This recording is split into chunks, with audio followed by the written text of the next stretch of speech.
ओम नमो भगवते वासुदेवाय नमः। आपके अपने YouTube चैनल जय मां कंजक में आपका बहुत बहुत स्वागत है। श्रीमद् भागवत पुराण की कथाओं को आगे बढ़ाते हुए आज की कथा का आरंभ हम विराट शरीर की उत्पत्ति अध्याय से करेंगे। उम्मीद करती हूँ कथा का पूरा फल लेने के लिए आप कथा को शुरू से लेकर अंत तक जरूर श्रवण करेंगे। कथा शुरू करने से पहले आपसे एक निवेदन है कि अगर आप चैनल पर नए हैं तो चैनल को सब्सक्राइब जरूर कीजिएगा और कमेंट बॉक्स में जय श्री कृष्णा लिखकर अपनी हाजिरी जरूर लगवाइएगा। आपके कमेंट्स और आपके लाइक से हमें प्रोत्साहन मिलता है। ओम नमो भगवते वासुदेवाय नमः। मैत्र जी ऋषि ने कहा, सर्वशक्तिमान भगवान ने जब देखा कि आपस में संगठित ना होने के कारण ये मेरी महत्त्व आदि शक्तियां विश्व रचना के कार्य में असमर्थ हो रही हैं, तब वे काल शक्ति को स्वीकार करके एक साथ ही महतत्व, अहंकार, पंचभूत, पंच तन्मात्रा और मन सहित 11 इंद्रियां इन 23 तत्वों के समुदाय में प्रविष्ट हो गए। उसमें प्रविष्ट होकर उन्होंने जीवों के सोए हुए अदृष्ट को जागृत किया और परस्पर विलग हुए। उस तत्व समूह को अपनी क्रिया शक्ति के द्वारा आपस में मिला दिया। इस प्रकार जब भगवान ने अदृष्ट को कार्योन्मुख किया, तब उस 23 तत्वों के समूह ने भगवान की प्रेरणा से अपने अंशों द्वारा आदि पुरुष विराट को उत्पन्न किया। अर्थात जब भगवान ने अंश रूप से अपने उस शरीर में प्रवेश किया, तब वे विश्व रचना करने वाला महत्व आदि समुदाय एक दूसरे से मिलकर परिणाम को प्राप्त हुआ। ये तत्वों का परिणाम ही विराट पुरुष है, जिसमें चराचर जगत विद्यमान है। जल के भीतर जो अंड रूप आश्रय स्थान था, उसमें वे हिरण्यमय विराट पुरुष संपूर्ण जीवों को साथ लेकर 1000 दिव्य वर्षों तक रहा। वे विश्व रचना करने वाले तत्वों का गर्भ था तथा ज्ञान क्रिया और आत्म शक्ति से संपन्न था। इन शक्तियों से उसने स्वयं अपने क्रमश 1, 10 और 3 विभाग किए। ये विराट पुरुष ही प्रथम जीव रूप होने के कारण समस्त जीवों का आत्मा, जीव रूप होने के कारण परमात्मा का अंश और प्रथम अभिव्यक्त होने के कारण भगवान का आदि अवतार है। ये संपूर्ण भूत समुदाय इसी में प्रकाशित होता है। यध्यात्म, अधिभूत और अधिदेव रूप से 3 प्रकार का, प्राण रूप से 10 प्रकार का और हृदय रूप से 1 प्रकार का है। फिर विश्व की रचना करने वाले महत्वादि के अधिपति श्री भगवान ने उनके प्रार्थना को स्मरण कर उनकी वृत्तियों को जगाने के लिए अपने चेतन रूप तेज से उस विराट पुरुष को प्रकाशित किया, उसे जगाया। उसके जागृत होते ही देवताओं के लिए कितने स्थान प्रकट हुए, ये मैं बतलाता हूँ। विराट पुरुष के पहले मुख प्रकट हुआ, उसमें लोकपाल अग्नि अंग अपने अंश वागिंद्र के समेत प्रविष्ट हो गया, जिससे ये जीव बोलता है। फिर विराट पुरुष के तालु उत्पन्न हुआ, उसमें लोकपाल वरुण अपने अंश रसनेन्द्रिय के साथ स्थित हुआ, जिससे जीव रस ग्रहण करता है। इसके पश्चात उस विराट पुरुष के नथुने प्रकट हुए, उसमें दोनों अश्विनी कुमार अपने अंश घ्राणेन्द्रिय के प्रविष्ट हुए, जिससे जीव गंध ग्रहण करता है। इसी प्रकार जब उस विराट देह में आंखें प्रकट हुई, तब उनमें अपने अंश नेत्रेंद्रिय के सहित लोकपति सूर्य ने प्रवेश किया, जिस नेत्रेंद्रिय से पुरुष विविध रूपों का ज्ञान होता है। फिर उस विराट विग्रह में त्वचा उत्पन्न हुई, उसमें अपने अंश तब गिंद्रिय से जीव स्पर्श का अनुभव करता है। जब इसके कर्ण छिद्र प्रकट हुए, तब उसमें अपने अंश श्रवणेन्द्रिय के सहित दिशाओं ने प्रवेश किया, जिस श्रवणेन्द्रिय से जीव को शब्द का ज्ञान होता है। फिर विराट शरीर में चर्म उत्पन्न हुआ, उसमें अपने अंश रोमों के सहित औषधियां स्थित हुई, जिन रोमों से जीव खुजली आदि का अनुभव करता है। अब उसके लिंग उत्पन्न हुआ, अपने इस आश्रय में प्रजापति ने अपने अंश वीर्य के सहित प्रवेश किया, जिससे जीव आनंद का अनुभव करता है। फिर विराट के गुदा प्रकट हुई, उसमें लोकपाल मित्र ने अपने अंश पायु इंद्रिय के सहित प्रवेश किया, इससे जीव मल त्याग करता है। इसके पश्चात उसके हाथ प्रकट हुए, उनमें अपनी ग्रहण त्याग रूपा शक्ति के सहत देवराज इंद्र ने प्रवेश किया। इस शक्ति से जीव अपनी जीविका प्राप्त करता है। जब इसके चरण उत्पन्न हुए तब उनमें अपनी शक्ति गति के सहत लोकेश्वर विष्णु ने प्रवेश किया। इस गति शक्ति द्वारा जीव अपने गंतव्य स्थान पर पहुंचता है। फिर इसके बुद्धि उत्पन्न हुई। अपने स्थान में अपने अंश बुद्धि शक्ति के साथ वाक्पति ब्रह्मा ने प्रवेश किया। इस बुद्धि शक्ति से जीव ज्ञातव्य विषयों को जान सकता है। फिर इसमें हृदय प्रकट हुआ।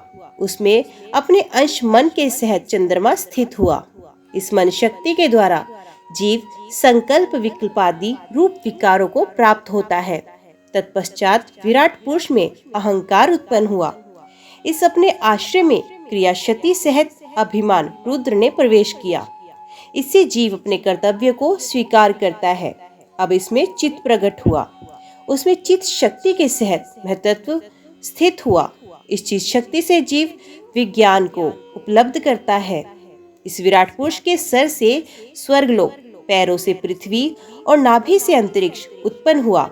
इनमें क्रमश सत्व, रज और तम इन 3 गुणों के परिणाम रूप देवता, मनुष्य और प्रेत आदि देखे जाते हैं।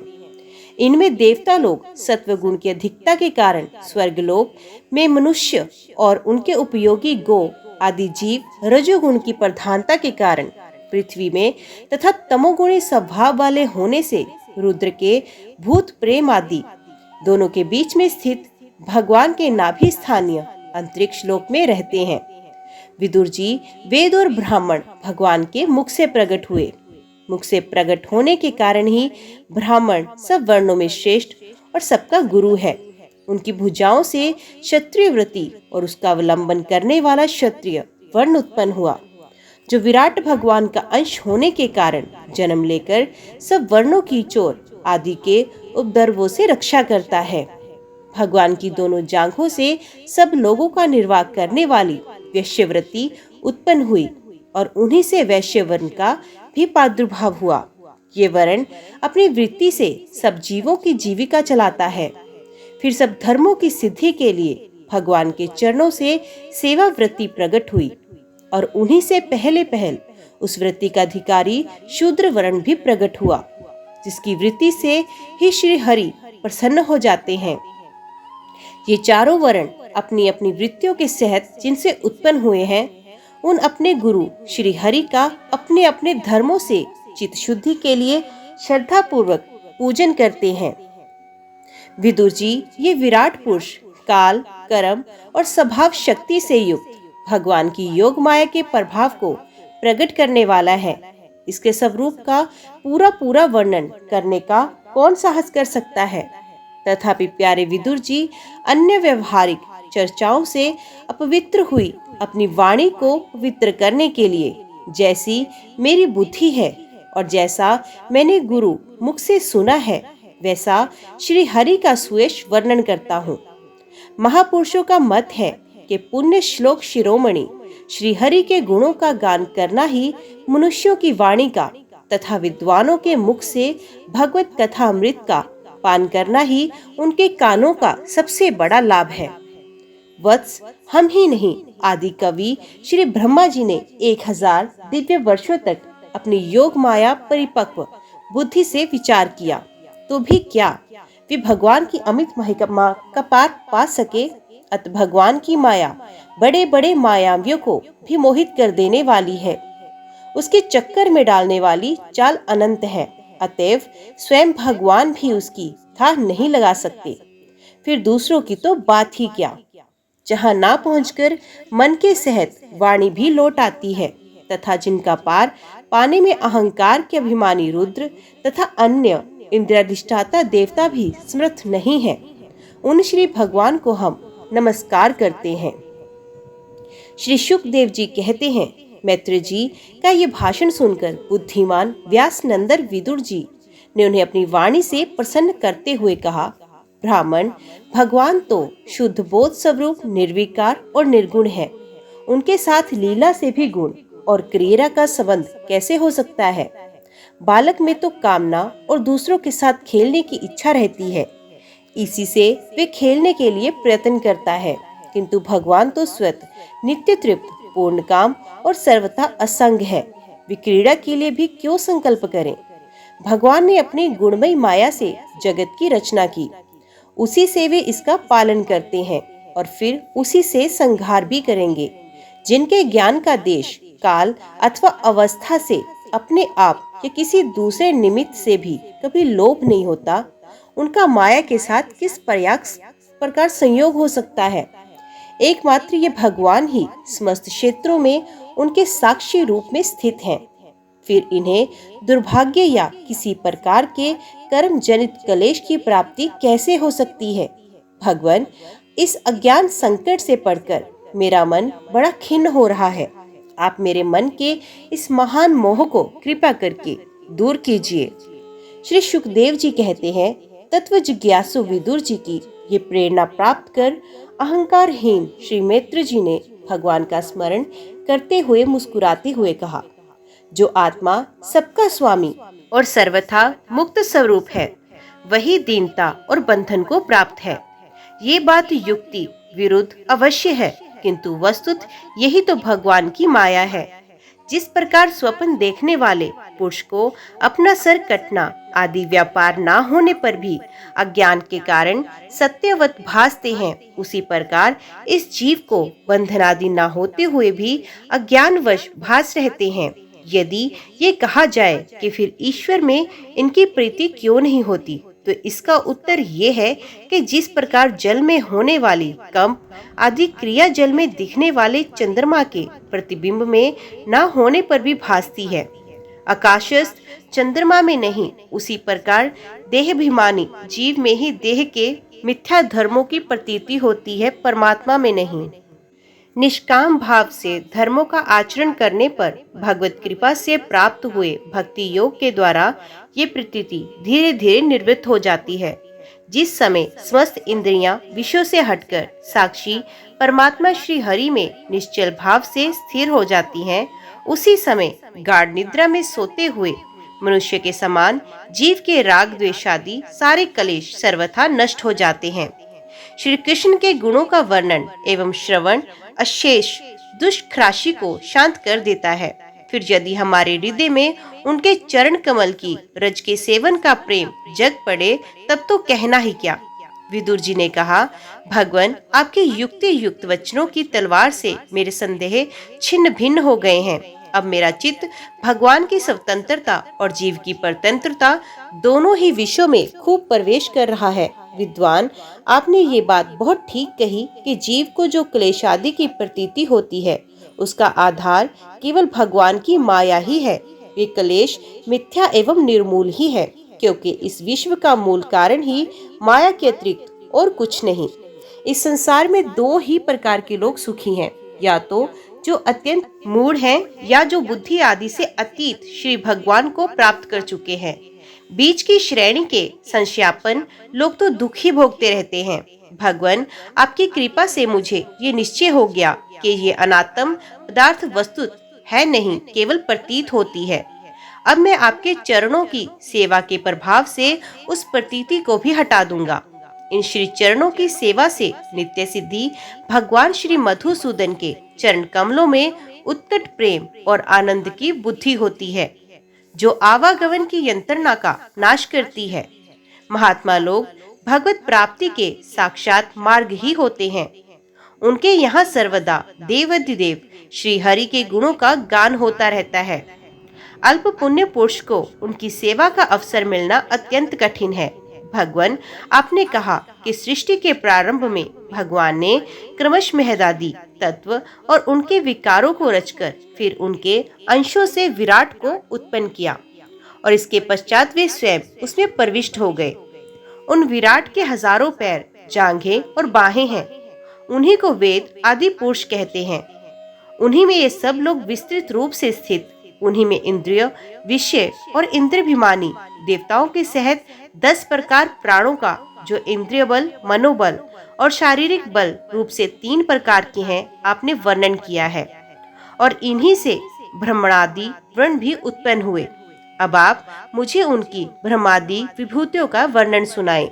जिनसे पुत्र, पौत्र, नाती और कुटुंबियों के सहित तरह तरह की प्रजा उत्पन्न हुई और उससे ये सारा ब्रह्मांड भर गया। देव विराट ब्रह्मादि प्रजापतियों का भी प्रभु है।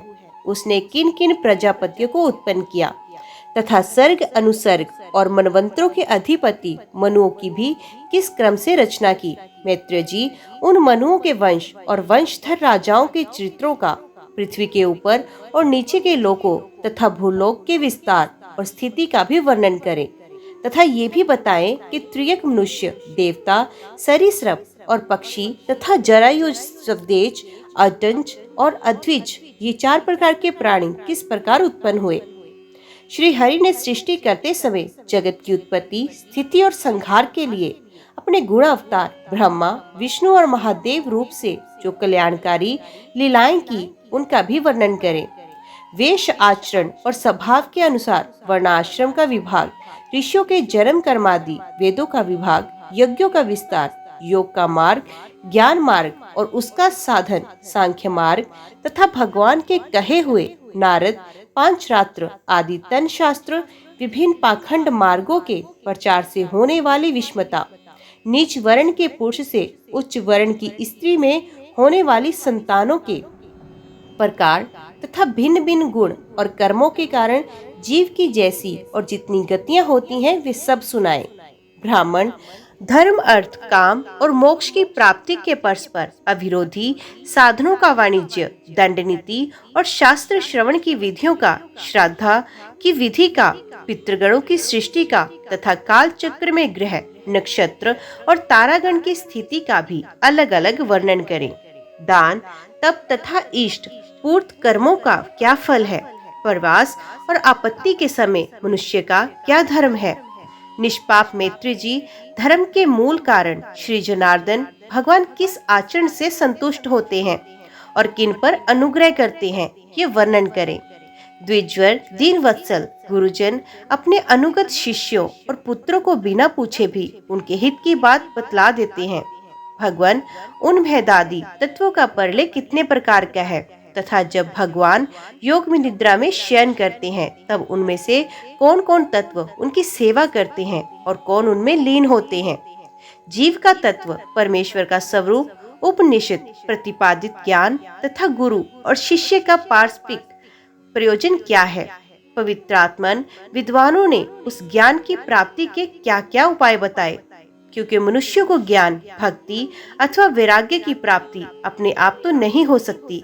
ब्राह्मण माया मोह के कारण मेरी विचार दृष्टि नष्ट हो गई, मैं अज्ञ हूँ। आप मेरे परम सुहृद हैं। अत श्री हरि लीला का ज्ञान प्राप्त करने की इच्छा से मैंने जो प्रश्न किया है उनका उत्तर मुझे दें। पुण्य में मैत्रेय जी भक्त तत्व के उपदेश द्वारा जीव को जन्म मृत्यु से छुड़ाकर उसे अभय कर देने में जो पुण्य होता है, समस्त वेदों के अध्ययन, यज्ञ, तपस्या और दान आदि से होने वाला पुण्य उस पुण्य के 16वें अंश के बराबर भी नहीं हो सकता। श्री शुकदेव जी राजन जब गुरु श्रेष्ठ विदुर जी ने मुनिवर मैत्रेय जी से इस प्रकार पुराण विषय प्रश्न किए तब भक्तवर्चा के लिए प्रेरित किए जाने के कारण वे बड़े प्रसन्न हुए और मुस्कुराकर उनसे कहने लगे। श्री मैत्रेय जी ने कहा, विदुर जी अब भगवत भक्तों में प्रधान लोकपाल यमराज ही हैं। आपके पूर्व वंश में जन्म लेने के कारण वे वंश साधु पुरुषों के लिए भी सेव्य हो गया है। धन्य है, आप निरंतर पद पद पर श्री हरि की कीर्तिमयी माला को नित्य नूतन बना रहे हैं। अब मैं शुद्ध विषय सुख की कामना से महान दुख का मोल लेने वाले पुरुषों की दुख निवृत्ति के लिए श्रीमद् भागवत पुराण प्रारंभ करता हूँ, जिसे स्वयं श्री संकर्षण भगवान ने सनकादि ऋषियों को सुनाया था। अखंड ज्ञान संपन्न आदि देव भगवान संकर्षण पाताल लोक में विराजमान थे। सनंद कुमार आदि ऋषियों ने परम पुरुषोत्तम ब्रह्म का तत्व जानने के लिए उनसे प्रश्न किया। उस समय शेष जी अपने आश्रय स्वरूप उन परमात्मा की मानसिक पूजा कर रहे थे, जिनका वेद वासुदेव के नाम से निरूपण करते हैं। उनके कमल कोश सरीखे नेत्र बंद थे। प्रश्न करने पर सनंत कुमार आदि ज्ञानी जनों के आनंद के लिए उन्होंने अध खुले नेत्रों से देखा। सनत कुमार आदि ऋषियों ने मंदाकिनी के जल से भीगे अपने जटा समूह से उनके चरणों की चौकी के रूप में स्थित कमल का स्पर्श किया, जिसकी नागराज कुमारियां अभिलाषित वर की प्राप्ति के लिए प्रेम पूर्वक अनेकों उपहार सामग्रियों से पूजा करती हैं। सनत कुमार आदि उनकी लीला के मर्मज्ञ हैं। उन्होंने बार बार प्रेम गदगद वाणी से उनकी लीला का गान किया। उस समय शेष भगवान के उठे हुए सहस्रों फण किरीटों की सहस्र सहस्र श्रेष्ठ मणियों की छिटकती हुई रश्मियों से जगमगा रहे थे। भगवान संकर्षण ने निर्मृति प्रायण सनत कुमार जी को ये भागवत सुनाया तथा ऐसा प्रसिद्ध है। सनत कुमार जी ने फिर इसे परम व्रतशील सांख्यान मुनि को उनके प्रश्न करने पर सुनाया। परमहंसों में प्रधान श्री सांख्यान जी ने को जब भगवान की विभूतियों का वर्णन करने की इच्छा हुई, तब उन्होंने इसे अपने अनुगत शिष्य हमारे गुरु श्री पराशर जी को और बृहस्पति जी को सुनाया। इसके पश्चात परम दयालु पराशर जी ने कुलसत्य मुनि के कहने से वे आदि पुराण मुझसे कहा। वत्स श्रद्धालु और सदा अनुगत देखकर अब वही पुराण में तुम्हें सुनाता हूँ। सृष्टि के पूर्व ये संपूर्ण विश्व जल में डूबा हुआ था। उस समय एकमात्र श्री नारायण देव शेष शैया पर थे। वे अपनी ज्ञान शक्ति को अक्षुण्ण रखते हुए ही योग निद्रा का आश्रय ले अपने नेत्र मूंदे हुए थे। सृष्टि कर्म से अवकाश लेकर आत्मानंद में मगन थे। उनमें किसी भी क्रिया का उन्मेष नहीं था। जिस प्रकार अग्नि अपनी दाहिका आदि शक्तियों को छिपाए हुए काष्ठ में व्याप्त रहता है, उसी प्रकार श्री भगवान ने संपूर्ण प्राणियों के सूक्ष्म शरीरों को अपने शरीर में लीन करके अपने आधारभूत उस जल में शयन किया। उन्हें सृष्टि काल आने पर पुनः जगाने के लिए केवल काल शक्ति को जागृत रखा। इस प्रकार अपने स्वरूप भूता चिशक्त के साथ एक सहस्र चतुर्युग पर्यंत जल में शयन करने के अनंतर जब उन्हीं के द्वारा नियुक्त उनको काल शक्ति ने उन्हें जीवों के कर्मों की प्रवृत्ति के लिए प्रेरित किया, तब उन्होंने अपने शरीर में लीन हुए अनंत लोक देखे। जिस समय भगवान की दृष्टि अपने में निहित लिंग शरीर आदि सूक्ष्म तत्व पर पड़ी, तब वे कालाश्रित रजोगुण से शुभित होकर सृष्टि रचना के निमित्त उनके नाभि देश से बाहर निकला। कर्म शक्ति को जागृत करने वाले काल के द्वारा विष्णु भगवान की नाभि से प्रकट हुआ वे सूक्ष्म तत्व कमल कोश के रूप में सहसा ऊपर उठा और उसने सूर्य के समान अपने तेज से उस अपार जल राशि को दे दीप्यमान कर दिया। संपूर्ण गुणों को प्रकाशित करने वाले उस सर्वलोक में कमल में वे विष्णु भगवान ही अंतर्यामी रूप में प्रविष्ट हो गए। तब उसमें से बिना पढ़ाए ही स्वयं संपूर्ण वेदों को जानने वाला साक्षात वेद मूर्ति श्री ब्रह्मा जी प्रकट हुए, जिन्हें लोग स्वयंभू कहते हैं। उस कमल की कर्णिका में बैठे हुए ब्रह्मा जी को जब कोई लोक दिखाई नहीं दिया, तब वे आंखें फाड़कर आकाश में चारों ओर गर्दन घुमाकर देखने लगे। इससे उनके चारों दिशाओं में चार मुख हो गए। उस समय प्रलयकालीन पवन के थपेड़ों से उछलती हुई जल की तरंगमालाओं के कारण उस जल राशि से ऊपर उठे हुए कमल पर विराजमान आदिदेव ब्रह्मा जी को अपना तथा उस लोक तत्व रूप कमल का कुछ भी रहस्य ना जान पड़ा। वे सोचने लगे, इस कमल की कर्णिका पर बैठा हुआ मैं कौन हूँ?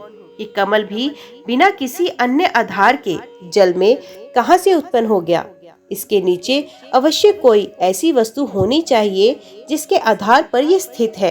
ऐसा सोचकर वे उस कमल की नाल के सूक्ष्म छिद्रों में होकर उस जल में घुसे, किंतु उस नाल के आधार कोई खोजते खोजते नाभि देश के समीप पहुंच जाने पर भी वे उसे पा ना सके।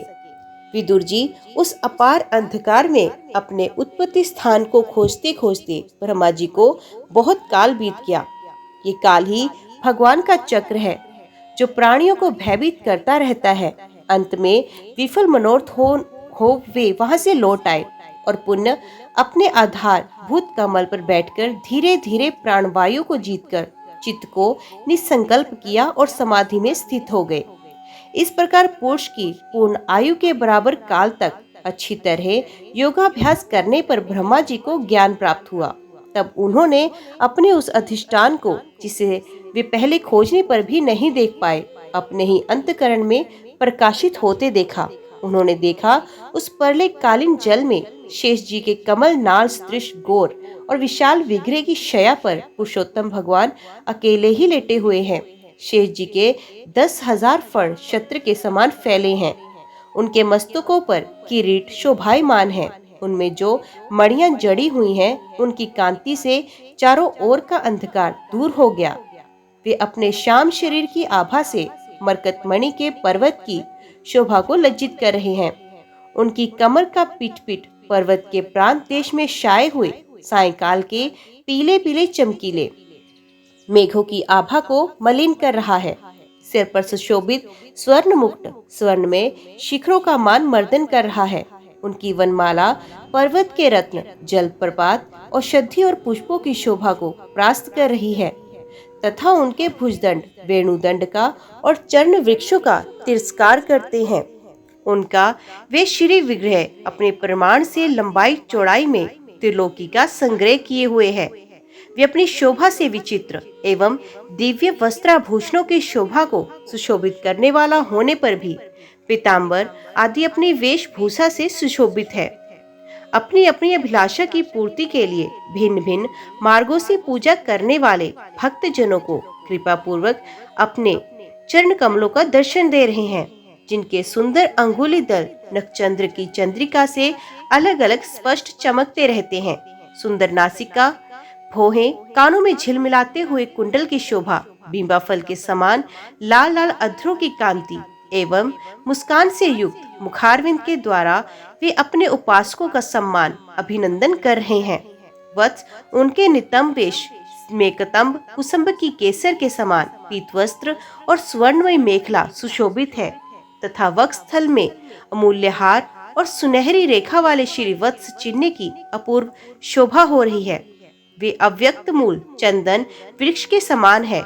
महामूल्य कैऊर और उत्तम उत्तम मणियों से सुशोभित उनकी विशाल भुजदंड ही मानो उसकी सहस्रों शाखाएं हैं और चंदन के वृक्षों में जैसे बड़े बड़े सांप लिपटे रहते हैं, उसी प्रकार उनके कंधों को शेष जी के फणों ने लपेट रखा है। वे नागराज अनंत के बंधु श्री नारायण ऐसे जान पड़ते हैं मानो कोई जल से घिरे हुए पर्वतराज ही हों। पर्वत पर जैसे अनेकों जीव रहते हैं, उसी प्रकार वे संपूर्ण चराचर की आश्रय हैं। शेष जी के फणों पर जो सहस्रों मुकुट हैं, वे ही मानो उस पर्वत के स्वर्ण मंडित शिखर हैं तथा वक्षस्थल में विराजमान कौस्तुभमणि उसके गर्भ से प्रकट हुआ रतन है। प्रभु के गले में वेद रूप भोरों से गुंजायमान अपनी कीर्तिमय वनमाला विराज रही है। सूर्य, चंद्र, वायु और अग्नि आदि देवताओं को भी आप तक पहुंच नहीं है तथा त्रिभुवन मीन बोरेक टोक विचरण करने वाले सुदर्शन चक्र आदि आयुध भी प्रभु के आसपास ही घूमते रहते हैं। उनके लिए भी आप अत्यंत दुर्लभ हैं। तब विश्व रचना की इच्छा रखने वाले लोक विधाता ब्रह्मा जी ने भगवान की नाभि सरोवर से प्रकट हुआ वे कमल, जल, आकाश, वायु और अपना शरीर केवल 5 ही पदार्थ देखे। इसके सिवा और उन्हें कुछ दिखाई नहीं दिया।